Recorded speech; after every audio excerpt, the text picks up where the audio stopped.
Hello guys, today we are going to see 6 different ways to capture screen recording on a Microsoft Windows 11 PC. If you are new to this channel, please do subscribe and hit the notification bell to all, so you can get notification for every video we upload. So, without wasting any time, let's get started. Method number 1, using the Xbox game bar. Go to the search menu, type game bar, click on capture option, then click on record, or press Windows plus Alt plus R. Method number 2, using the PowerPoint. Go to the search menu, type PowerPoint, click on New, then click on the blank presentation, then click on the Insert tab, then click on the screen recording option. Select the screen area you want to record, then click on the record option. Method number 3, using the Snipping Tool. Go to the search menu, type Snipping Tool, click on the record option, click on the New option, then select the area, then click on the Start option. Method number 4, using the NVIDIA Shadowplay. Ensure your NVIDIA graphics card is compatible with Shadowplay.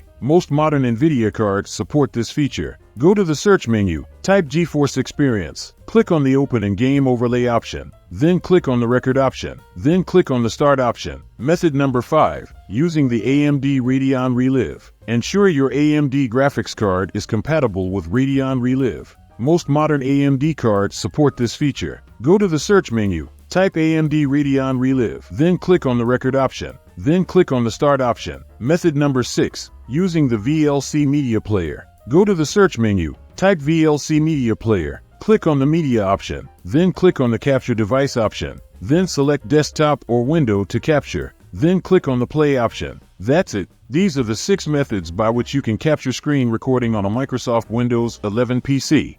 So, if you find these different solutions helpful, then please hit the like button and share this video with your friends who are not in the know.